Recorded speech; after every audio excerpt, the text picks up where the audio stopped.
Rob pointed out, I did dig up a picture of his senior year of high school, and there he is hugging the throne. Nausea and vomiting. Used to you would just hand them a puke bag and hope for the best, but are we treating the nausea and vomiting for them or for us? Really, I mean, you don't want to. If the patient's throwing up, that's a form of suffering. That sucks. They don't like it. You weren't able initially to do anything for them besides give them the puke bag. And let's face it, it does make a mess. So if we can prevent that, puking in the back of the ambulance is less than desirable. So the antiemetic that the state and us have chosen to allow for EMTs is Zofran, also labeled as Odancitron is the generic name. It comes in this particular vial. This is the manufacturer that we use. We're all subjected to whatever the company sends us. Pharmaceutical drug shortages right now. We get whatever. The concentration usually doesn't change, but the color of the vial or the label might change. So always get in the habit of verifying what is exactly in the vial.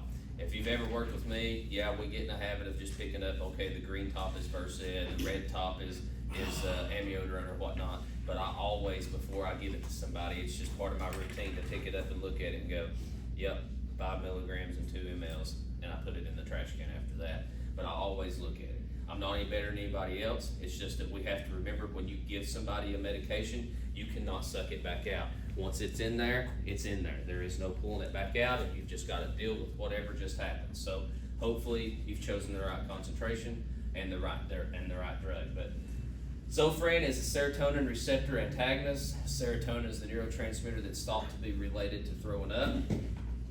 It is especially thought to be the neurotransmitter that brings on migraines and the nausea that's associated with migraines. So Zofran is a selective 5-HT3 receptor antagonist. I don't expect you to remember that, and you'll never have to remember it after today, but part of the requirements of teaching you about this is you have to know what you're given. The indications for Zofran, it's the treatment of nausea and vomiting associated with the disease process or as the result of a different medication administration. So if we give somebody a medication that causes nausea, perhaps let's say pain medicine or something, you'll often see that we give people Zofran with pain medication. That's a common practice because pain medication causes a histamine release and also causes you to feel a bit nauseous. So the side effects of Zofran, it's pretty benign, but sometimes can cause hypotension, tachycardia, constipation, elevated liver enzymes, and depressed central nervous system activity. And that's because it's artificially increasing the serotonin level a bit. The dosage is adults, 4 milligrams. We don't give Zofran to children. We may repeat it one time for a total of 8 milligrams per transport. So if you've given the 4 milligrams and you wait 3 to 5 minutes and the patient still complains of nausea or they're still puking, you can repeat that one more time. We only carry 8 milligrams on the truck. Zofran has been given in dosage up to 32 milligrams for patients that have cancer and such, but in the pre-hospital world, anything more than 8 milligrams doesn't show much of a benefit. We're going to check their vital signs or monitor their vital signs every 5 minutes as we would with any other acutely ill patient. I threw this little tidbit on here on the bottom because when you hear commercials on TV about class action lawsuits, if you receive Zofran, the antiemetic, during your pregnancy and your child developed cleft palate, Zofran is generally low-risk medication. It's safe to administer during pregnancy per the National Institute of Health. Really, everything that we do has a risk and a risk to benefit. If the patient is pregnant and they're complaining of mild nausea, then I don't know that I personally would want them to receive the Zofran. But if they're constantly saying, I'm about to throw up, look, this medication does have some risk and side effects. They are minimal, but I have this option to give you this. If you want me to give you some Zofran, I'll gladly do so. And sometimes they'll be like, give it to me. And other times they'll be like, no, just give me a puke bag and I'll tolerate it. So it is a 1 to 3% chance, according to the National Institute of Health, that the child develops cleft palate if the mother habitually receives Zofran during the first trimester of pregnancy. So again, that's a risk to benefit thing that you have to weigh. The service has elected and Dr. Livesey has elected to allow it, so that's where we stand with it. But each provider, you've got your own discretion. If a pregnant lady's there, explain the situation. You don't have to go into great detail and just say, hey, this medication is known to be safe during pregnancy. Are you sure you would like for me to give it to you? There is a small chance of birth defect or something of that nature. So there you go. You won't encounter that many pregnant people who are complaining of nausea, that there's not a paramedic there or whatnot, so you probably won't see that much, but I'm charged with the same responsibility to explain to my patient those same risks and benefits. So that's called informed decision making or informed consent. Pain management. Toradol is what we're going to be carrying. The name or generic name is ketorolac-tromethamine. It comes at 30 milligrams per milliliter. These happen to be the manufacturer's vials that we received this shipment. The next time around, we might get something different. So you absolutely have to pay attention to medication vials, the labels, and the concentrations. Generally, the concentrations remain the same, but the vial itself, the color, this is a very distinct difference in these two vials. You know, green top, white top, blue and orange label versus black and white label. So you really have to read what you're given. Toradol is a non-steroidal anti-inflammatory drug. It's very similar to ibuprofen, it's just a lot stronger. The action is that it inhibits the synthesis of prostaglandins and is a peripherally acting analgesic. So prostaglandins are the chemicals in your body that causes you to have inflammation, pain, and swelling. Toradol inhibits those. We start off with only giving 15 milligrams. If the patient has not experienced relief within 5 to 15 minutes, then we can administer the additional 15 milligrams. So if we look at this vial again, there's 30 milligrams per milliliter. So we're going to give 0.5 milliliters for our first dose, that being 15 milligrams. The indications are management of moderately severe acute pain that requires analgesia at the opioid level. It is not used for minor chronic pain conditions or chest pain. So let me explain that a little bit. If grandpa's back's hurting and it's been hurting for the last 5 years, then we aren't going to administer Toradol to him. But a patient who has a bone sticking out, they've broke their arm, they've broke their leg, they're complaining that they feel like they have a kidney stone, or this pain just started 2 hours ago, or maybe even up to a day ago, then we have the option of administering Toradol to treat their acute pain. Think of it like the times you've worked on an ambulance and you see the medic give pain medication, narcotic pain medication. I'm not going to give narcotic pain medication to somebody who's complained of this same complaint for the last 3 times I've hauled them. That's how they start becoming frequent offenders, or they get addicted to the pain medication. So we're going to treat this the same. Notice it says that requires analgesia at the opioid level. So if the patient is experiencing pain enough that you would constitute giving them some sort of narcotic, we're going to treat this the same way. We're going to use it with the same regard and the same cautions. It is contraindicated in patients that are allergic to any other type of NSAID. So if they tell you they're allergic to aspirin, ibuprofen, ketoprofen, any other NSAID, then we're not going to administer the Toradol because it acts on the same receptors and can produce the same response. It's not given to patients during labor and delivery, patients with renal failure, or a history of GI bleeding. So reasons for why we're not giving it during labor and delivery is that those prostaglandins that we inhibit are the prostaglandins that are needed to close the patent ductal arteriosus in the baby's heart. So we don't want the baby to get this Toradol because it could leave that foramen open in their heart that normally closes after they're delivered. It also increases the bleeding risk. So patients that have renal failure, Toradol is toxic to your kidneys, just like ibuprofen is. If you take a bunch of ibuprofen, it's bad for your kidneys. If you take Tylenol, it's bad for your liver. So you've got to alternate and give each one a break. I take Tylenol one day and ibuprofen the next. That way we kill both organs equally. So if you have a history of GI bleeding, we all know that NSAIDs are bad for your stomach. So if the patient tells you that I had a GI bleed last year, then we're not going to be giving them Toradol.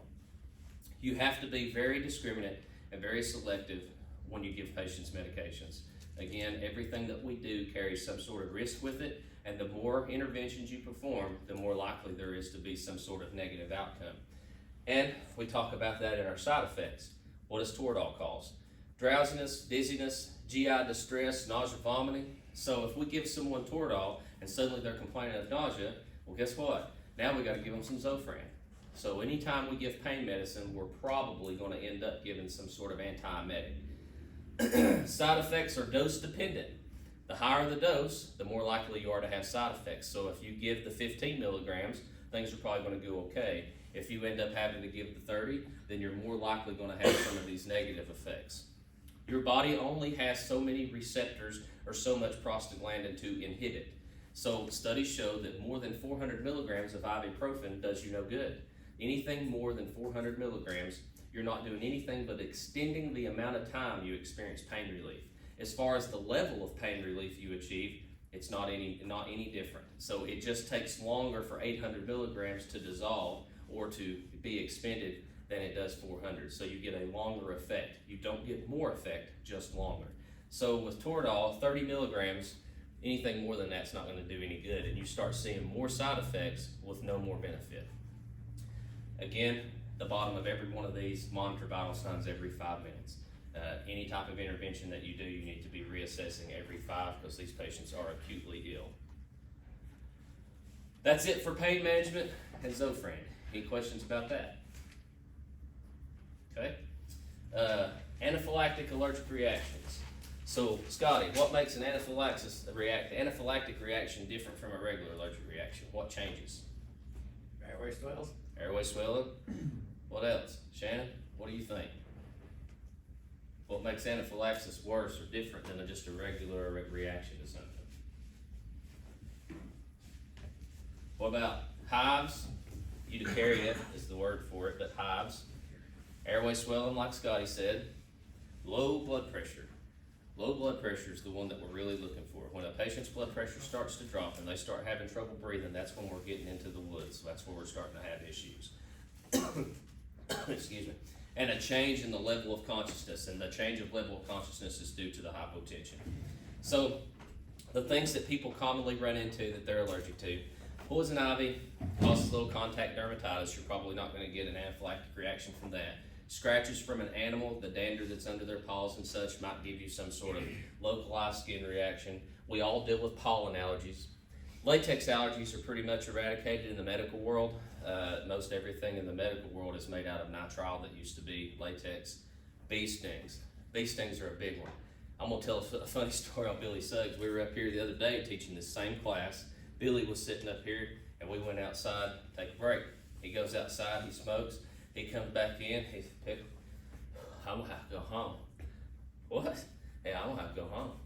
I couldn't hardly understand it. His lips were huge. I told him he must have went over to the Botox clinic or something. They're over here and got some lip fillers. But anyways, his lips had swelled up because he got stung by a bee in the parking lot. I hadn't seen that bad an allergic reaction to something that quickly in a long time. And here we are talking about it in class and somebody gets stung. So the next break, everybody stay inside. I don't know what happened out there. But anyways, bee stings, medications, nuts and shellfish. Inhalation things are pollen, dust, mold, mildew, and animal dander. What are the 2 most common things that we run into in EMS? These things And the next one's kind of a toss-up between medications and nuts and shellfish. So imagine being allergic to, is anybody allergic to nuts? Imagine being allergic to peanuts and going to Texas Roadhouse, and yeah, they don't put it in your food. No, I'm not going to eat the nuts they set on the table, but the little girl comes by with her broom and she's stirring up the peanut dust that's on the floor, and you breathe it in, and the next thing you know, you're laying on the floor and you're knocked out because your blood pressure dropped. That would suck to have to live that way. So anyway, bee stings, nuts, and shellfish are the things that we run into the most. The hallmark symptom of anaphylaxis is low blood pressure. So when we see a patient whose blood pressure is declining and they're having difficulty breathing, we're going to have to do something about it. I ain't kidding y'all. Billy's lips were about double the size of what's going over here. I told him, I said, you look awful cute, but we can't take you home tonight. But anyways, he's a good sport about stuff. But anaphylaxis is an exaggerated response to an allergic reaction. The reaction can occur within seconds or can take hours to manifest. The speed and severity depend on the degree of sensitivity due to the patient, or how sensitive the patient is to the allergen. The target organs usually include the vascular system, lungs, GI tract, and skin. So over here on the far left, swelling, this girl's likely developed some airway issues. You got some urticaria or hives on the back or on the stomach. Lips, eyes get puffy, and then in the worst case scenario, angioedema or swelling of the tongue. This is going to be an immediate life-threatening emergency. If we're going to have to intubate this patient, it's likely they're going to have to get nasally intubated, or they're going to have a trach. So that's going to be an issue. So what do we do to prevent it from getting to that point? How can we intervene? Well, initially the EMT only had epinephrine to give, but now we're adding Benadryl into the scope of practice. And you think, Oh, Benadryl. I could have bought that at the grocery store. Why am I having to sit through in-service to get Benadryl? If you notice on the side of our Benadryl vials, it says high potency. When you swallow a Benadryl tablet, it gets mixed with the gastric juices, it slowly dissolves, it goes through the first pass of the liver, and half of it is eliminated before it ever meets the receptor sites, and it's like, yeah, I feel kind of tired, my itching got a little bit better, and my mouth might be a little dry. The Benadryl that we give bypasses the metabolizing in the liver and goes straight to your bloodstream. It immediately hits the receptor sites. The patient is immediately sleepy, they're immediately tired, the reaction hopefully stops immediately. So what we give, the high potency of what we give, creates a much greater effect. With much greater effect comes much greater chances of side effects. So our Benadryl that we carry is 50 milligrams per milliliter. 25 to 50 milligrams is the dose. If this is for peds, we'll talk about it in a second, is 1 milligram per kilogram. On our epinephrine, this is the exact vial that we have. Notice the concentration of this epi is 1 to 1,000. So there's only 1 milligram in 1 milliliter versus cardiac epi, which is 1 to 10,000. So make sure you're using the right medication for the right problem or right complaint. The action of the epinephrine, 1 to 1,000, is a vasoconstrictor and a bronchodilator. So it's going to help fix the tank problem. The tank problem being that the veins have enlarged to drop the blood pressure, so the epi is a vasoconstrictor that will make them smaller. The airways are constricted. We're going to give a bronchodilator, which is epi, to help open them up. It also increases cardiac contraction, the rate and the squeeze, meaning that epinephrine causes your heart rate to go up, and it also increases the force with each contraction. So the way the force of contraction differs, if I'm walking up the steps, when I get to the top of the steps and sit down, you could look over and probably see my shirt move a little bit because my heart's beating. That change occurred because the rate is higher, but also because the force with each contraction is greater. So the heart can vary its rate, and it can also vary the contractile force. So more of the muscle is being moved, and it's squeezing harder and tighter. It's also expanding a little bit more to fill with more blood to allow more volume to come through.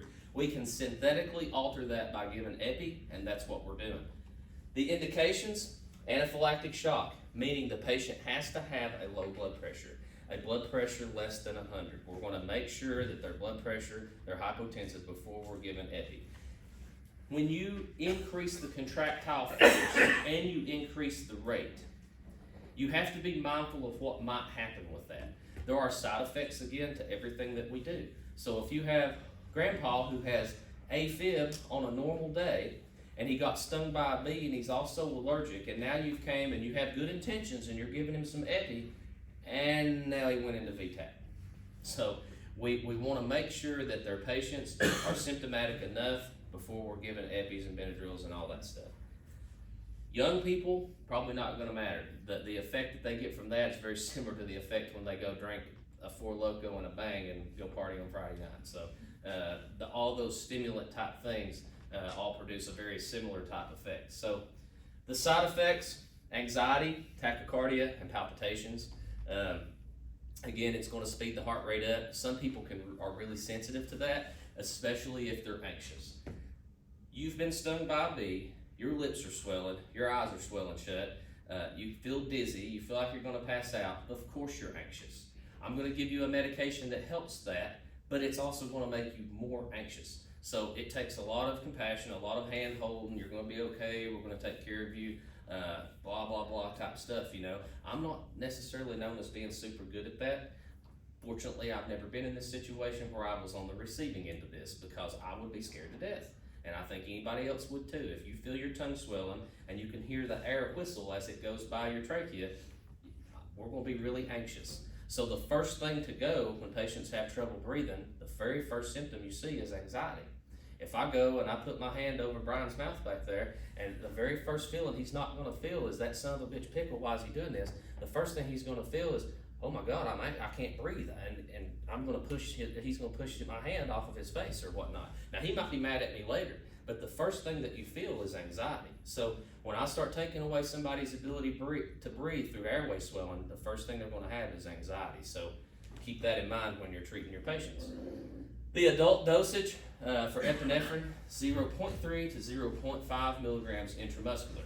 You may repeat that for a total of 1 milligram per transport. And I realize that says 2 up there, but it is 1 milligram.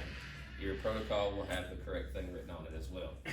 0.01 milligram per kilogram in pediatrics. So we need to take their weight and divide by 2.2, or I would suggest using the Broslo tape. We will do that in skills back here. We'll get out the Broslo tape and the PD sleeve, and we'll measure and we'll see exactly where they fall and how the dosages line up. The maximum dose that we will ever give in one setting or one dose is 0.5 milligrams. You'll never give more than 0.5 milligrams per dose. And our old trusty monitor the vital signs every 5 minutes thing down here at the bottom. Pay attention to the concentration. This epi is 1 to 1,000, not the boxed epi at 1 to 10,000. You guys are also getting that, but that's why I made sure to note on here the differences. Benadryl, also known as diphenhydramine. As I explained earlier, it's the over-the-counter stuff, but this is much stronger. The action is that it's an antihistamine. Histamine is what's released when your body has an allergic reaction, along with leukotrienes, prostaglandins, and several other things, but the main component is histamine. So Benadryl, the indications are anaphylactic shock. It is not to be given for patients that are anxious, that they just need to be calmed down, or any other off-label uses of Benadryl. Benadryl in the EMS world is only to be given for anaphylactic reactions. So that means hypotension and inadequate perfusion related to a severe allergic reaction. The side effects, we hope that it causes a little bit of sedation. Somnolence means the patient's just kind of staring off into space. They don't really care what's going on. They're not sedated, they're just very chill. So we expect to see that. It is an anticholinergic, so it can cause you to have a dry mouth, pupil dilation, just like when you leave the eye doctor and he dilates your pupils and you can't see anything past 5 feet in front of you. It does the same thing. Or you may have a paradoxical reaction, so they may get more anxious. They may get violent. They may get anything. It's hard to say. How many people have kids at home and they think, I'm going to give them some Benadryl to get them to go to sleep and wind down, and you give them some and now suddenly they're hanging from the ceiling fan. It happens. There's some people who have that reaction to Benadryl. So the dosage for adults, 25 milligrams IV. You may repeat it one time for a total of 50 milligrams per transport. The pediatric dosage is 1 milligram per kilogram, and obviously we don't want to exceed the maximum dose of 25 in one single dose. So you're going to monitor their vital signs every 5 minutes. When a patient's having an allergic reaction, we don't want to forget to give the breathing treatments. We get locked onto the epi, the Benadryl, the steroids, all this kind of stuff. So we forget to give a patient a breathing treatment who's having an allergic reaction. One of the problems with anaphylaxis, as Scotty was talking about, was inflammation of the airways. So don't forget to give the breathing treatment. The albuterol is the only thing that you need to give. We don't give a dual neb treatment, which means we don't give the Atrovent in an anaphylactic reaction. The patient's tachycardic, okay, they're anxious. We've given them epinephrine, which increases their heart rate. Sometimes Benadryl increases heart rate. The last thing I want to do is give them Atrovent, which comes from atropine, to increase their heart rate further. So they only get the albuterol in the breathing treatment when you're giving it for anaphylactic reactions, because the potential for side effect or the potential for dysrhythmia is greater. So only the albuterol. And again, it's 2.5 milligrams in 3 mLs. That's one package that we carry on the truck. When you see people open more than one package of the albuterol and squirt 2 or 3 of them in there at the same time, you are exceeding the recommended dosage. If you get in trouble, something bad happens, something negative goes wrong, that's on you. So I would not do that. You're violating the protocol. So, the muscle in the brain. Any questions? Because there ain't no questions about that. Any questions about any of that stuff? Well, we just got back from a break, so I'm not giving one. We're moving a little faster today than we did just a few days ago. So we're moving on to the cardiac arrest stuff. This is where we talk about giving our epi 1 to 10,000. Shockable rhythm recognition, cardiac arrest management. So the LifePak 15s that we carry on the ambulance, they have an automatic external defibrillator in them. If the patient is unresponsive, every patient you must apply the quick combo multifunction defibrillator pads. The pads will be placed on the apex and sternum or the posterior and anterior surface of the patient's chest. Follow the manufacturer's guidelines. Usually we get the same brand of pads from Pad Pro. Sometimes there'll be something that's a little different that might have a different type connector or an adapter or a different package or something of that nature. Again, they all work about the same.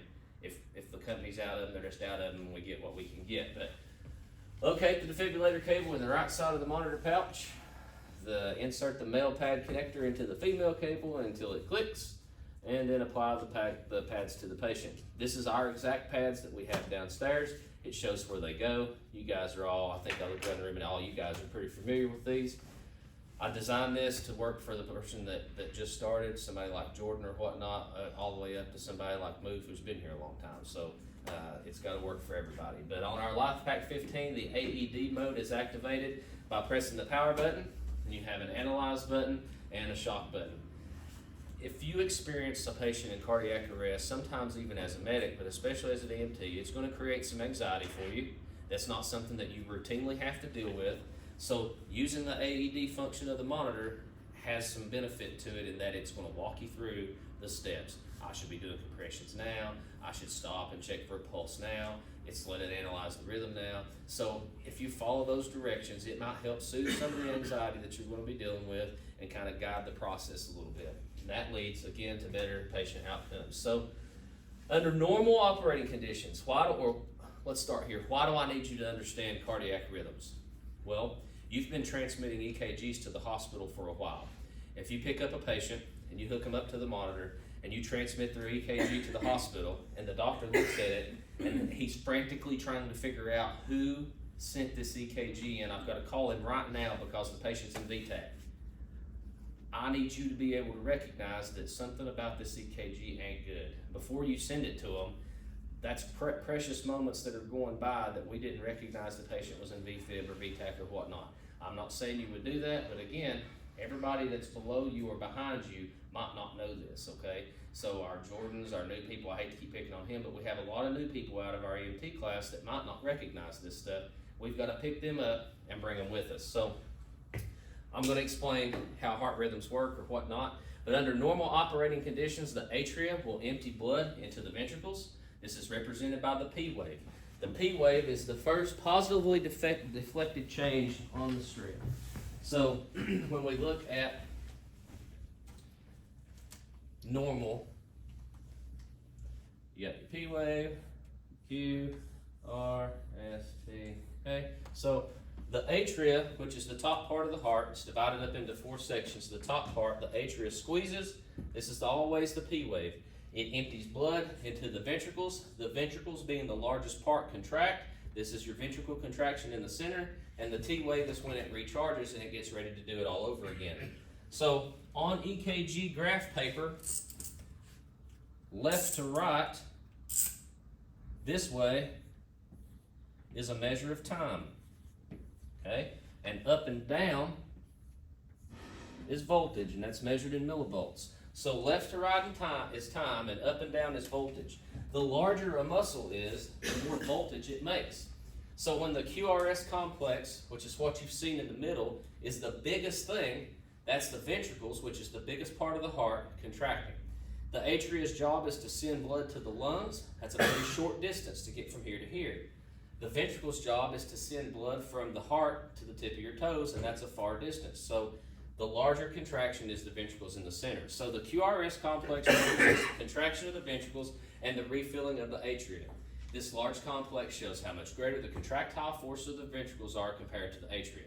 Lastly, the T wave, this section of the EKG, is the recharging of the conduction system to allow for this process to repeat. So the T wave is the recharging of this. The longer this takes, so if this T wave over here, let's just change this a little bit and make this look like this. So what do we think happened here? We elongated the process. The refilling didn't fully complete. The contraction was weaker and it took more time because this is more drug out than what I had initially up here.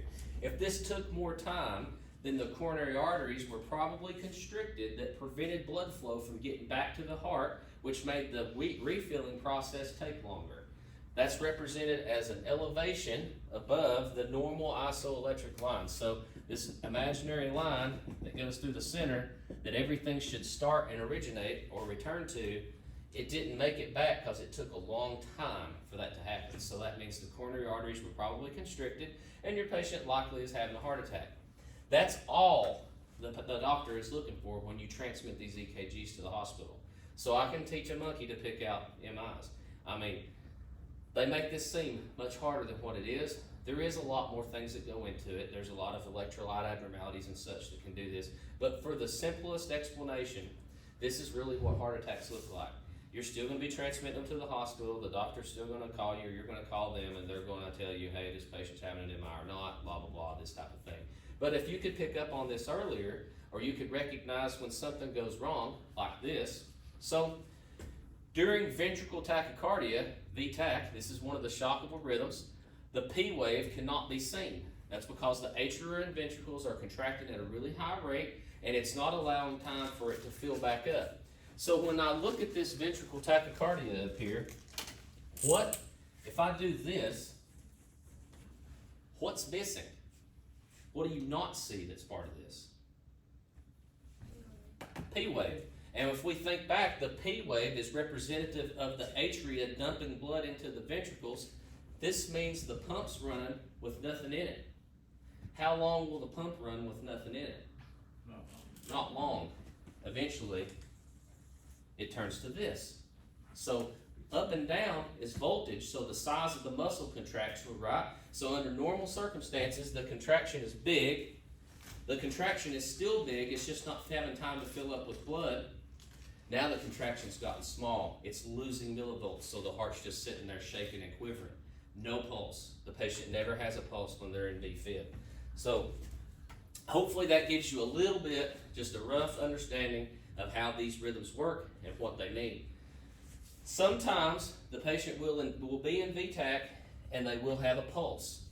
Always, always, always check to see if your patient has a pulse when they present with this rhythm.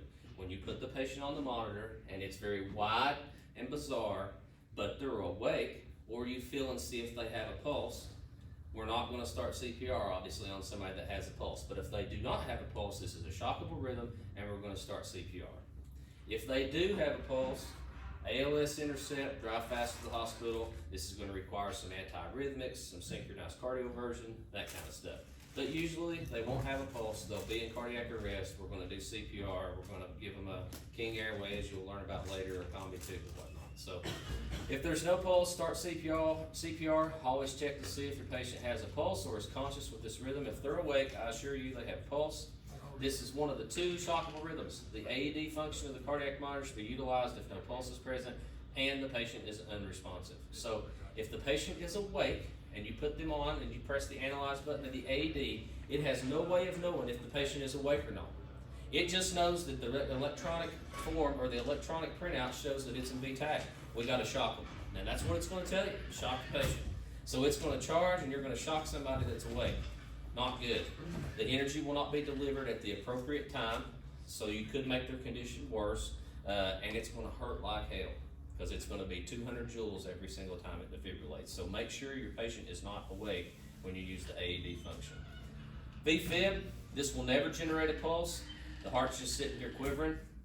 Why did we go through all this, to explain all these things? Because I'm telling you, there are places I've read about online, on Reddit, and different forums where EMS services have allowed EMTs and sometimes paramedics to transmit EKGs to the hospital, and the doctor call them and go, hey man, that dude's a VFib, you need to be doing something besides talking to me on the phone and transmitting.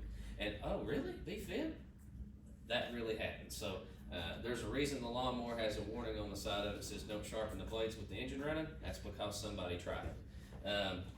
Anyways, this is one of the two shockable rhythms. Physically, the heart is shaking without contraction or emptying of blood. Normally, you don't go straight into VFib. Normally, you start off into VTAC, and then it progresses to a VFib, and the heart slowly dies as the amplitude gets smaller and smaller because the movement gets less and less. The muscle is starving for oxygen, it's starving for nutrients, and then the rapid contraction slowly dissipates to a quivering, till it completely stops, and you have a systole. So, epinephrine.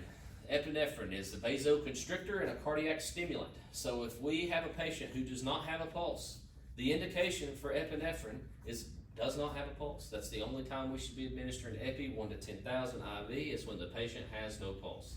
No other time. The side effects of epi, tachycardia. We would hope that that's what happens after we give them the epi. We hope their heart starts beating again and they start to have a blood pressure.